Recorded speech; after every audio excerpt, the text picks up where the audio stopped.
All right, so in this module, we are going to be exploring our hip movements. So here we have 7 movements, and we'll be kind of looking and playing with some of the variations within them.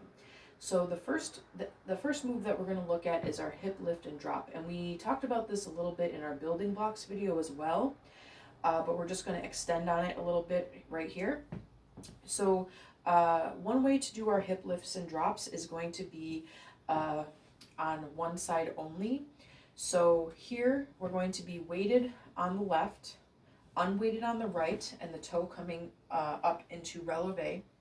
And you'll notice also that my knee is going to be slightly bent and coming forward or slightly in toward the center of the body. In belly dance, generally, unless we're talking about fusion, you're not really going to have your leg kind of, or your knee facing out necessarily. Most of the time, we're going to be forward or slightly in. Okay, so again, we're weighted on the left, leaving the right side free, and as we lift, we're pulling up on that pelvic crest, and we're coming up in toward the center line of the body, utilizing our obliques and drop. So we lift, drop, 3, 4, 5, 6, 7, 8, and again, 2, 3, 4, 5, 6, 7, 8. And you'll notice as we're lifting and dropping on one side, there is a slight counter movement that's happening on the opposite side. So you'll see, you see this more when you're flat-footed on both sides and the weight is evenly distributed. But generally you're going to have, when one side is coming up, the other one is having a slight downward movement to compensate for the opposite side. So we see that here, even, we're going to go lift on the right, and there's a dropping on the left. Lift on the left, dropping on the right. So we'll just do this 4-4 evenly, and as we're doing this, you'll notice also my knees are cushioning the movement a little bit with a little bit of a bend and a straighten. And it's also important to remember that when we are bending and straightening, we never ever want to lock out the knees to the back. It's just not safe for your body to do that. We always want to have a little bit of a cushion in our joints, especially the knees. So let's just do that single hip lift and drop on the left side just for the sake of being even. So again, weighted on the right, up on the toe in releve on the left, knee is slightly bent and forward, and our joints are aligned all the way through the leg from the hips to the knee to the ankle. All right, so 5, 6, ready, and obliques. Drop, lift, drop, lift, drop, lift, drop, and lift, drop, lift, drop, lift, drop, lift, drop. And while we're here, I just want to take one quick second to make a note about our posture. In this case, we really want to just keep our spine really stacked and straight and in this sort of vertical centered alignment. You'll notice sometimes maybe, you might want to have the chest coming back or slightly forward, but no, we want to just be stacked all the way through like a stack of coins in the spine. Okay, so for our second movement of the hips, I wanted to get into our 4-4 shimmy. So again, we are still utilizing this sort of lifting and dropping movement of the hips with our 4-4 shimmy. It's just a sped up version. So 4-4 hips in general, going back to what we were talking about before, is just that sort of side to side or lift and drop alternating from right to left. And you can think about that energy shifting from the right to the left in the feet. And again, our knees are bending and straightening to compensate the movement. So as we're lifting the hip, the knee is straightening slightly or coming to a more of a neutral position. And when we're dropping, the knee kind of bends and the pelvis responds to that change in level. So 4-4 hips is just side to side, Keep that spine nice and stacked. Shoulders are down. Chest is slightly lifted and open. Chin parallel to the floor. All right, and we're just side to side. And to make this a shimmy, we're just going to increase the speed a little bit. So here we're kind of even on a quarter note speed, and then we'll go into an eighth. So it's 1 and 2 and 3 and 4 and 5 and 6 and 7 and 8. And to get to our full shimmy, we're thinking about 16th notes, or in other words, we're doing 4 hits per beat. So it would be counted 1E and a 2E and a 1E and a 2E and a 1E and a 2E and a 1E and a 2 in the hips.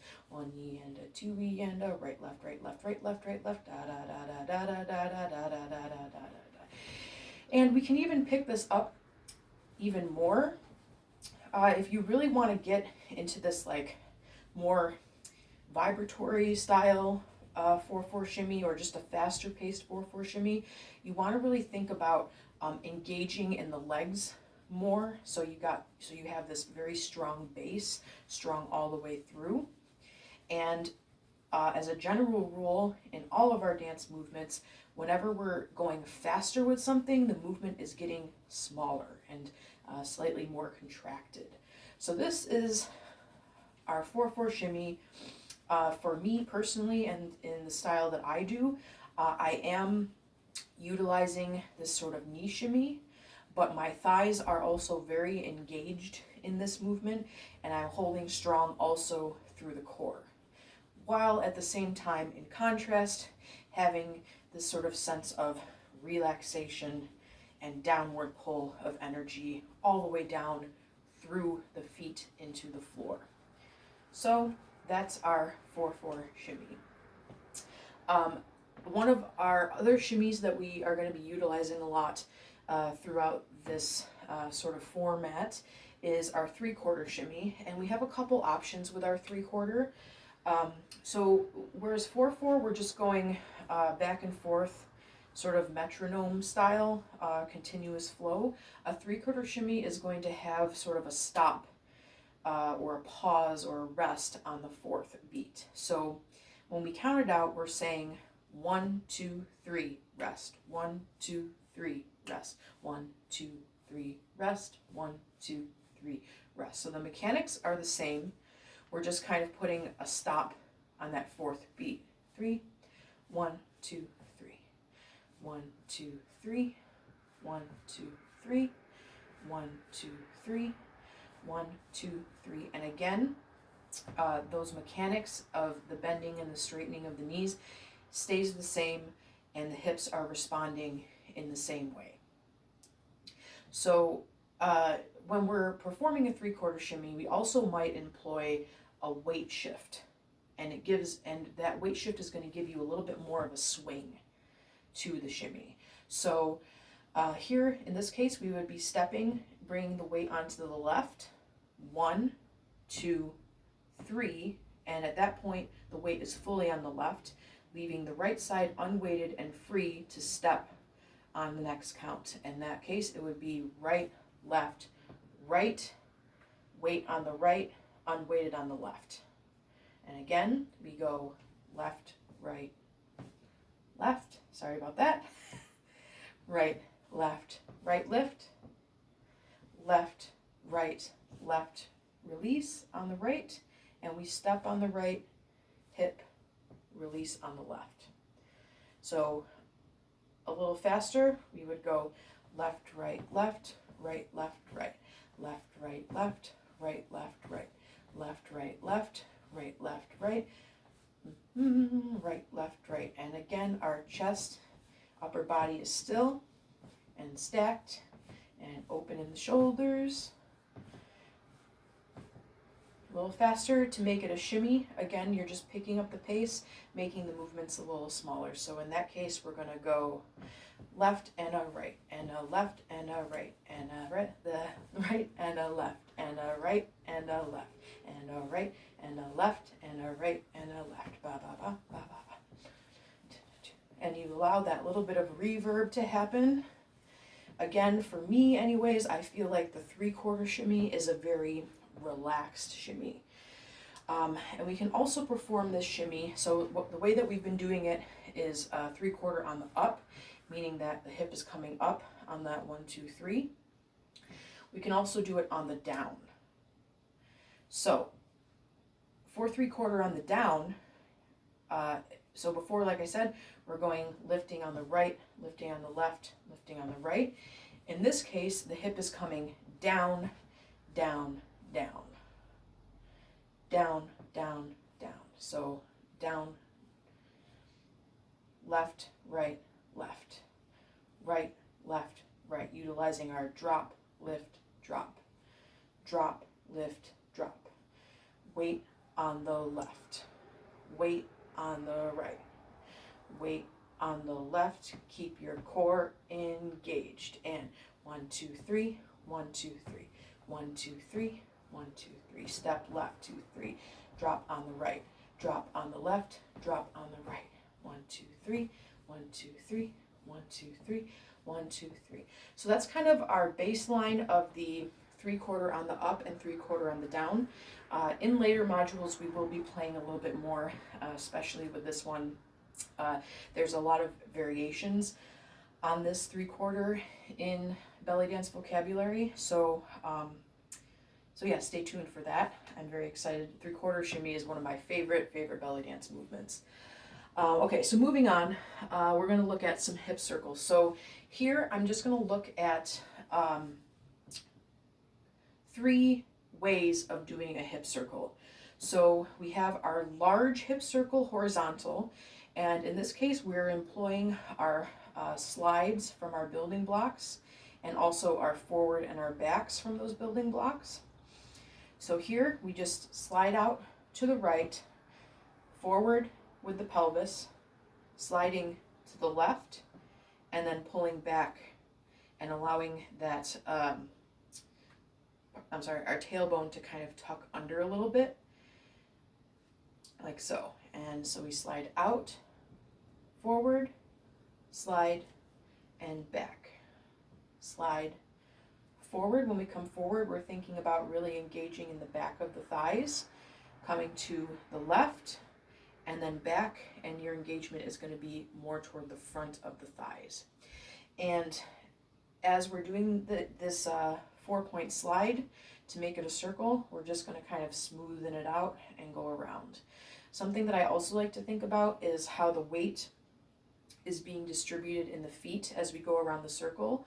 So as we're sliding toward the left, the weight is kind of on the outside of the left foot and the inside of the right. As we come back, we're more onto the balls of the feet so that the toes can lift up. Then sliding to the right, again, the weight on the right side is more on the outside, and the weight on the left is more toward the inside, toward the big toe. And coming forward again, we want to have that weight more so in the front of the feet into the toes.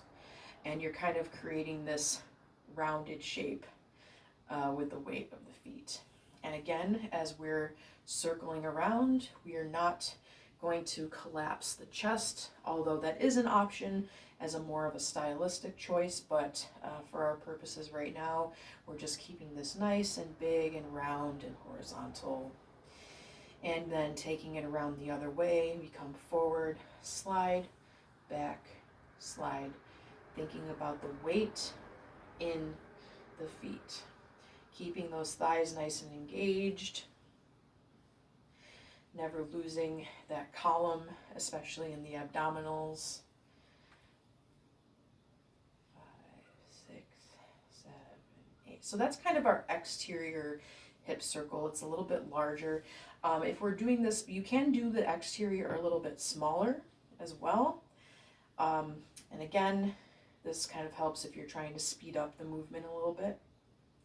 But we also have an option for an interior hip circle. So interior hip circle is sometimes known as our omis. And for right now, I'm just going to focus on sort of an interior hip circle on the up, but you can also do this on the down, which we will explore again in later modules. But just for right now, the basic mechanics of our interior hip circle is rather than utilizing a slide, we're going to be going with a lift. And instead of coming back, we're just making it a little bit smaller and tucking with the pelvis, and then moving it to the left side, coming up and in with the left hip, and then we kind of drop the pelvis back down into that backward tilt. So again, if we're doing more of a square version of this, and we're going to reiterate this in a moment here with our next movement, but we come up, in, side, back, up, in, side, back. Now, when we do it staccato like this, I guess I'm just going to explain it right now because this is what we're doing. This is actually our pelvic diamond shape. So we tuck, lift, drop, lift. So it's a tuck in center, lift on the left, drop, and lift on the right. So it's 1, 2, 3, 4. 1, 2, 3, 4. And you'll notice when I'm lifting and dropping, I'm still utilizing that bend and straighten in the knees. So this is not, it is an isolation, but there's other parts of the body that are kind of working with it to help you move along. So that's our pelvic diamond. To make this an interior hip circle, we just smoothen that out. So it comes up, in, side, and back. Up, in, side, and back. And it's kind of a, I don't know, I just think of like a churning or like a wheels sort of grinding in the pelvis with this one. It's a very, very lovely movement, very sensual and kind of like ooey gooey. So this is our interior hip circle. And you can also take it, so right now we're going in counterclockwise, but you can also take it clockwise. And again, you're using those same mechanics, just in a different progression. Okay, so again, this is our exterior hip circle and our interior hip circle. Now the third one I want to just touch on super quick is a single hip circle. And again, taking it back, thinking about that positioning of the body that we use with the single hip lift and drop. In this case, all we're doing is we're going to actually be twisting the hip forward. So again, thinking about, we talked about forward and back movement in the basics or the building block section. This is another forward and back. This time the single hip is going forward, creating a twist. And then we're going to come scooping up, back, and drop. So it's a forward, lift, pulling back, and drop. So if we're squared out, it's going to look like that. But for a circle, you're just making it nice and smooth and rounded. And thinking about also drawing that circle, perhaps on the wall, on the side or in front of you. And also knowing that your circle does not have to be perfect. Maybe you want to make more of an oval shape or a teardrop or a paisley shape. It doesn't have to be a perfect circle every time, unless, you know, maybe you're drilling and that's, you know, something you want to work on. But anyway, so those are our 3 styles of hip circle that I wanted to look at, with a little bit of our pelvic diamond explanation too. So we actually were able to feed 2 birds with 1 crust on that one.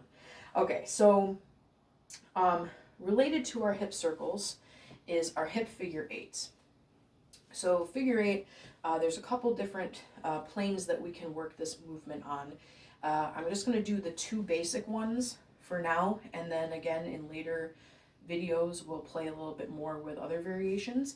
But the 2 most common ones are going to be your horizontal hip figure 8, and for that one, we're again moving on this flat surface across the floor, and we're moving the hips in this flat plane, creating kind of 2 interlooping circles on the floor. Okay, so for this one, we're going to start with hips on the diagonal. So we are twisting the right hip forward, left hip is in the back, and we slide forward with the right hip.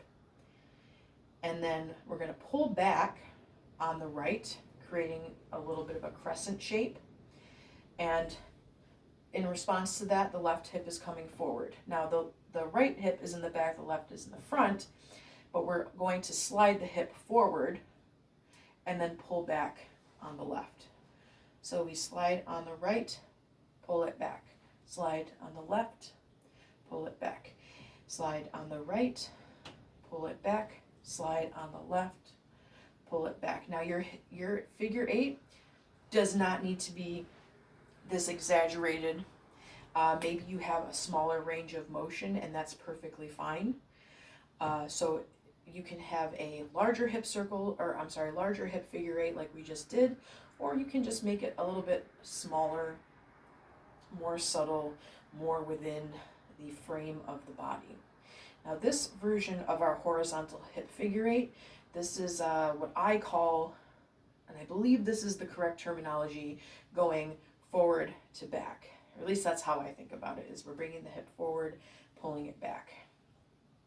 Now we can also do this in the opposite direction. So in that case, it would be a horizontal hip figure eight back to front. So in this case, we're just reversing the motion. So we'll start in this case with the left forward, and we just pull the left hip back and in, leaving this right hip extended. So it is a sliding motion. And then we curve the right hip forward. Then we're going to take that slide again toward the back first and coming forward. So it's a slide back and forward, slide back and forward, slide back and forward, slide back and forward. Now with the weight shifting, I tend to kind of bring my weight back on the leg that my hip is, or on the same leg where my hip is sliding back in this case. And that leg is straight, and I have a little bit of bend in the forward knee. And in this case again, we curve forward, coming flat on the opposite side, pull back, the weight is coming back, and that knee is bending in the front slightly. If it's a larger version, this is very exaggerated just for the sake of explanation, and visually you can kind of see what's happening. But again, as we make it smaller, it's a little bit more controlled. The movements in the legs are a little bit more subtle, but there is certainly a noticeable weight change from left to right. So just visually to see the difference, if we're going forward to back, looking like this, 3, 4, 5, 6, 7, 8, and back to front, 2, 3, 4, 5, 6, 7, 8. Okay, so those are our horizontal eights. We also have a vertical option for our hip figure eights, and these kind of move in two different directions very commonly. So for our vertical hip figure eights, we're going to think about starting on the right. We're dropping the hip down. This is going to be our vertical hip eights going down to up. Sometimes this is called Taksim hips, but it is just a vertical hip figure eight going down to up. So to start, we're dropping the right hip down, the knee is bending, and the weight is fairly even, but I do notice more of it on the left side. So hips coming down, and then we're kind of going out. So there's a little bit of a slide out, then we scoop up and in and drop. So we're creating this hip circle along this vertical plane on the right. So if we weren't doing the figure eight, you're still doing a sort of hip circle on the single side. And there is this tendency for the foot to want to kind of come up into releve, and that's not wrong. And especially if you're just learning this sort of movement, that's okay to kind of start just to kind of like get yourself going. But the goal is we really want to try to keep our feet flat and have most of that movement happening with the hips and the core muscles in the belly. Okay, so taking that movement onto the other side to make it a true figure eight. So as we're dropping on the right, the left hip is coming up. as we're scooping out on the right, the left is kind of coming in. As the right hip comes up, the left hip is down. And as we're coming down and in on the right, the left is coming up. So I know that's maybe a little tricky to visualize. So basically, it's that sort of opposition movement that happens, and we see it a lot in other places in our dance. So just to kind of practice it, we're scooping down on the right and in, down on the left, up and in, down, up, in, down, up, in, down, up, in.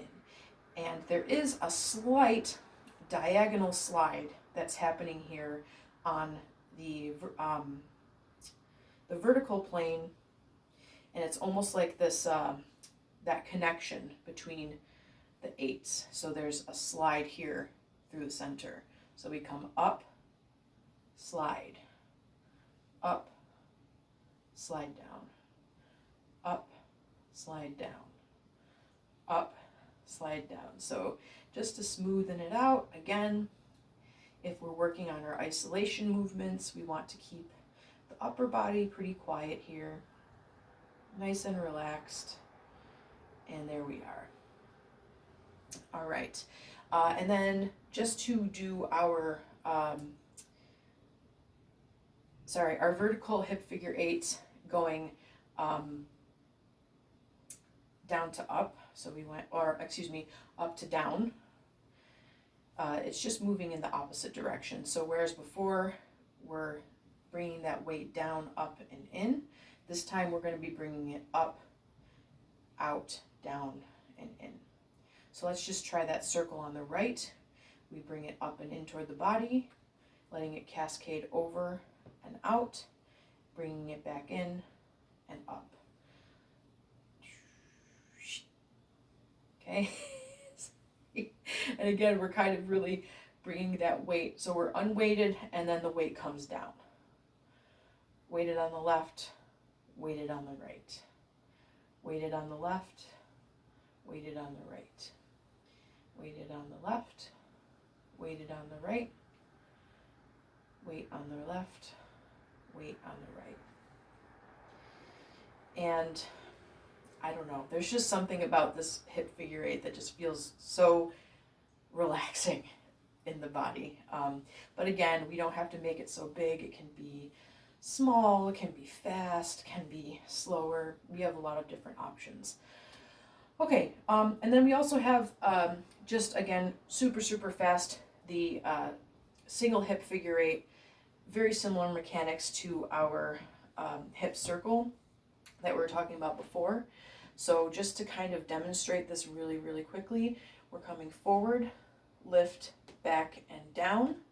And then we're in this down position, and we're going to take the hip back, up, and through to the center. So it's a forward circle, up, back, and around. Circle to the back, up, and around. And smoothing that out. Forward and back. There's definitely some engagement, a tuck and release in the pelvis as we're doing this. Forward, back, and again, we want to keep our knee nice and bent.